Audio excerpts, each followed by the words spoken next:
ये कहानी है एक मासूम जलपरी की जो समंदर की दुनिया में रहते हुए इंसानों की दुनिया में जाने के सपने देखती है। सो हेलो गाइस, मैं मंगेश और आज आपके लिए लेकर आया हूँ द लिटिल मरमेड मूवी का एक्सप्लेनेशन। मूवी की शुरुआत में हम समंदर के राजा ओरियन को देखते हैं जिनकी 7 बेटियां होती है जो दुनिया में मौजूद 7 समुंदरों की रानियां होती है। ओरियन अपनी 7 बेटियों को हर महीने खाने पर बुलाते हैं, पर वो देखते हैं कि उनकी एक बेटी अभी तक नहीं आई थी।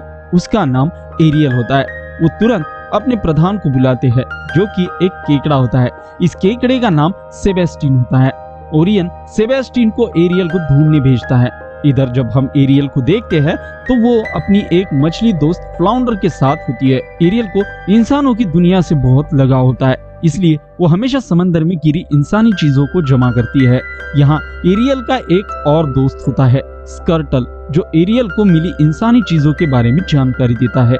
इतने में वहाँ सेबेस्टिन आता है और एरियल को याद दिलाता है कि उसके पिताजी उसका इंतजार कर रहे हैं।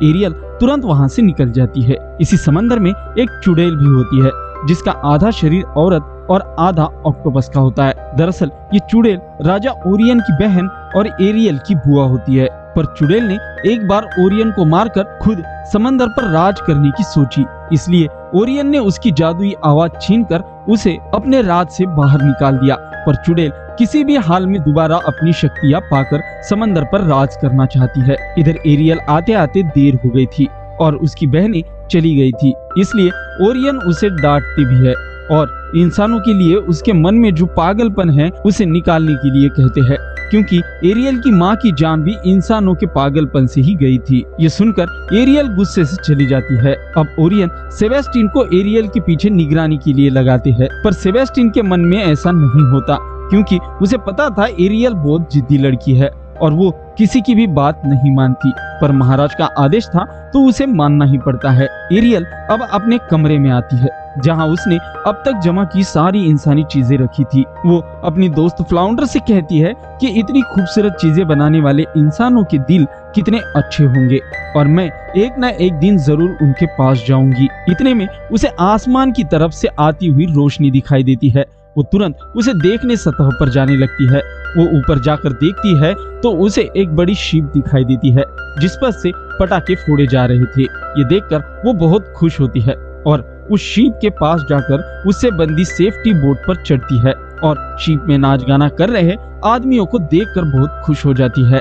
इन्हीं लोगों में एक राजकुमार एरिक भी होता है। एरियल जब अंदर देख रही थी तो उसके पास एक डॉग आता है जो उसके साथ खेल रहा था। ये डॉग एरिक का ही होता है। इतने में अचानक समंदर में एक तेज तूफान आता है और समंदर में बड़ी बड़ी लहरें उठने लगती है। इनके जहाज के सामने एक बड़ी चट्टान आ जाती है जिसे देखकर एरियल तुरंत पानी में कूद जाती है और दूर जाकर देखने लगती है।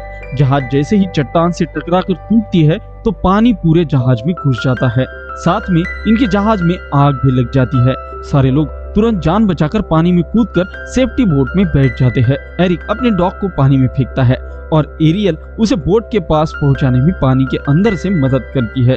अब एरिक जैसे ही पानी में कूदने वाला था उसी समय उसकी जहाज पलट जाती है और वो इनसे दूसरी तरफ जाकर गिरता है। फिर वो बेहोश होकर पानी के अंदर चला जाता है, पर एरियल तुरंत उसके पास पहुंचकर उसे ऊपर लाती है और किनारे पर लाकर उसे होश में लाने की कोशिश करती है।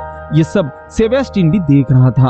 अब एरियल एरिक को होश में लाने के लिए अपना जलपरी वाला जादुई गाना गाती है। अब एरिक को भी होश आने लगता है। इतने में कुछ लोग एरिक की तरफ आने लगते हैं, इसलिए एरियल तुरंत वहां से भाग जाती है। पर एरिक को देखने के बाद एरियल को उससे प्यार हो गया था और ये बात इधर चुड़ैल भी जान लेती है और उसे लगता है कि वो एरियल की मदद से अपनी शक्तियां वापस पा सकती है। राजकुमार एरिक की तबीयत ठीक होते ही वो अपनी माँ से जिद करते हैं कि उनकी जान जिस लड़की ने बचाई उसे किसी भी हालत में ढूंढना है, पर उनकी माँ समझाती है कि वो तुम्हारा सपना था। पर एरिक मानता था कि उसे किसी लड़की ने बचाया था, इसलिए वो खुद ही उसे ढूंढने के लिए समंदर के सफर पर निकल पड़ता है। एरियल ने एरिक को बचाया ये बात महाराज को भी पता चल गई और वो एरियल के पास आकर उसे डांट लगाते हैं। फिर वो एरियल ने इकट्ठा की हुई सारी इंसानी चीजों को तोड़ देते हैं। इससे बेचारी एरियल बहुत दुखी हो जाती है और वो रोने लगती है। तभी समुद्री चुड़ैल अपनी मायावी जादू से उसके पास आती है और वो एरियल को कहती है कि मैं तुम्हारी मदद करने आई हूँ। यह सुनकर एरियल खुश होती है और उसके साथ जाने लगती है। सेबेस्टियन उसे कहीं भी जाने के लिए मना कर रहा था, पर वो उसकी बात नहीं मानती। चुड़ैल उसे एक अंधेरी जगह पर लाती है जहाँ वो रहती थी। चुड़ैल उसे कहती है कि अगर तुम्हें एरिक को पाना है तो तुम्हें पहले इंसान बनना पड़ेगा। ये सुनकर एरियल खुश होती है और वो पूछती है कि उसके लिए मुझे क्या करना पड़ेगा। इस पर चुड़ैल उसे कहती है कि मैं एक मंत्र से तुम्हें इंसान बनाऊंगी। तुम 3 दिनों के लिए जल परी से इंसान बन जाओगी, पर तीसरे दिन के अंत तक तुम्हें राजकुमार को किस करना होगा, जिससे तुम पूरी जिंदगी इंसान बनी रहोगी। और अगर तुमने ऐसा नहीं किया तो तुम फिर से जल परी में बदल जाओगी और मेरी कैद में रहोगी। तुम्हें इसके लिए तुम्हारी आवाज और जल परी वाला गाना मेरे पास रखना होगा। उसकी ये बात सुनते ही एरियल एरिक को पाने के लिए तुरंत उसे हाँ कर देती है। फिर चुड़ैल एरियल को गाना गाने कहती है और उसकी आवाज लेकर अपने गले में बंधे लॉकेट में कैद करती है। और अगले ही पल एरियल की जल परी वाली पूंछ जाकर उसे इंसानों की तरह पैर आ जाते हैं और वो पानी में सांस नहीं ले पा रही थी, इसलिए वो तुरंत ऊपर की तरफ जाती है और पानी से बाहर निकलकर सांस लेती है। सेबेस्टियन और फ्लाउंडर भी वहां आ जाते हैं और वो उसे तैरने के लिए कहते हैं।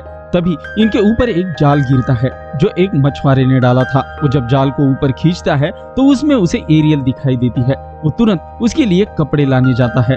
एरियल अपने पैर देखकर बहुत खुश होती है। वो अपने पैरों पर खड़े होने की कोशिश कर रही थी पर वो गिर जाती है। वो आदमी उसे एक किनारे पर लाकर राजा के पास ले जाने लगता है। एरियल रास्ते में इंसानी बस्ती देखकर बहुत खुश होती है। वो आदमी उसे राजमहल लेकर आता है। वहाँ की औरतें उसे अच्छे से नहलाती है, फिर उसे बहुत ही अच्छी ड्रेस पहनाती है और राजकुमार को बुलाने जाती है। जब राजकुमार उसके सामने आते हैं तो वो राजकुमार एरिक को नहीं पहचानती, क्योंकि आवाज के साथ साथ उस चुड़ैल ने उसकी याददाश्त भी ले ली थी। राजकुमार भी उसे पहचान नहीं पाते, क्योंकि उसने उस दिन एरियल की सिर्फ आवाज ही सुनी थी। एरिक एरियल से कहता है कि जब तक तुम चाहो तब तक यहाँ रह सकती हो, पर राजकुमार को देखकर एरियल को याद आता है कि वो राजकुमार से प्यार करती है।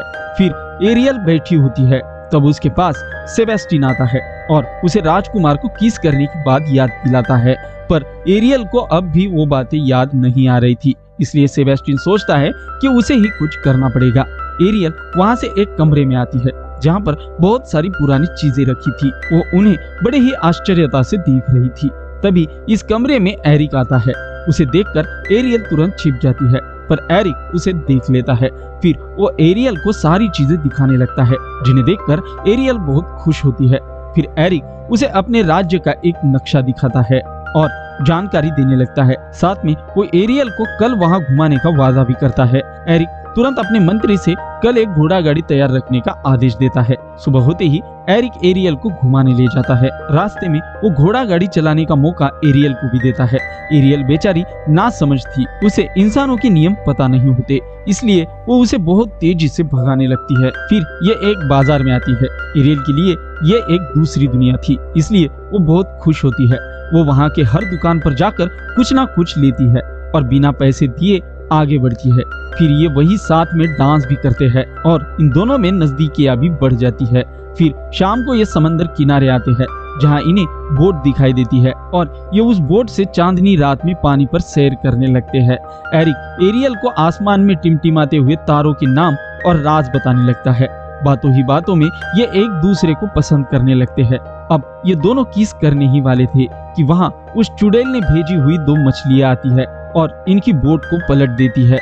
इधर चुड़ैल गुस्से में आती है और कहती है कि बिना आवाज के एरियल ने उसे अपने जाल में फंसाया कैसे। फिर वो खुद ही उन दोनों के बीच में जाने का फैसला करती है।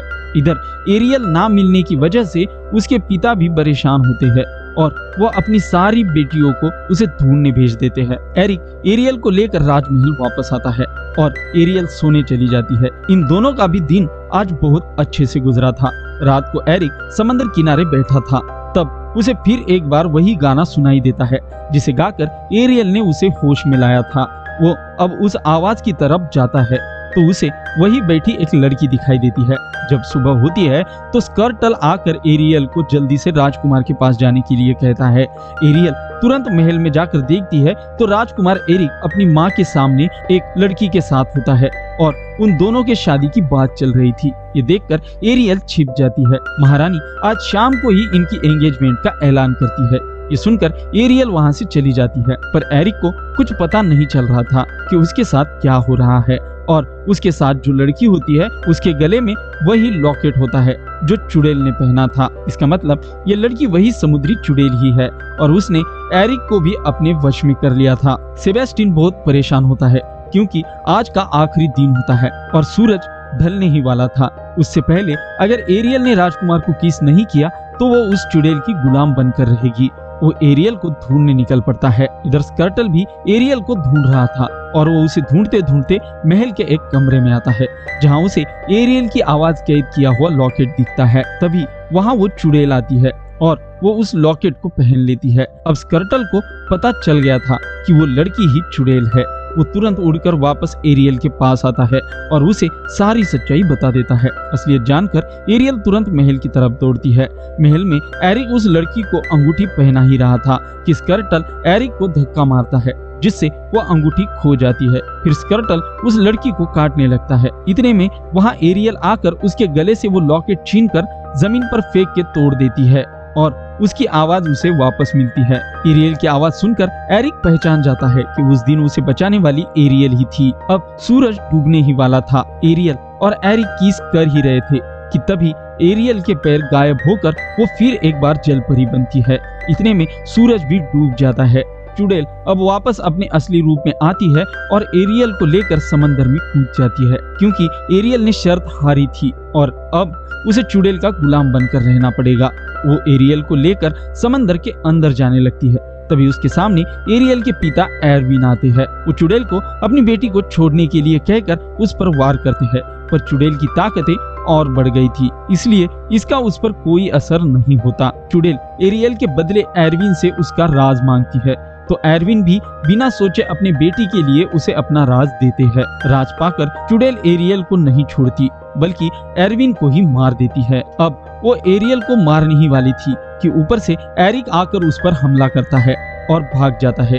एरियल भी उसके साथ भागने लगती है। चुड़ैल अब बहुत गुस्से में आती है और वो अपनी शक्ति से समंदर में बहुत बड़ा तूफान लाती है और खुद भी बहुत बड़ा रूप लेती है। वो एरिक और एरियल को मारने के लिए सारे समंदर में उफान लाती है जिससे सारे पुराने जहाजों का मलबा तेजी से ऊपर आता है, जिसमें से एक जहाज पर एरियल चढ़ती है और उसे चुड़ैल की तरफ मोड़ती है जिससे उस जहाज के सामने लगी नुकीली लकड़ी उसके पेट में घुसकर उसकी मौत हो जाती है। इसके साथ ही जो त्रिशूल होता है वो पानी के अंदर जाकर गिरता है और उससे एरियल के पिता फिर से जीवित होते हैं।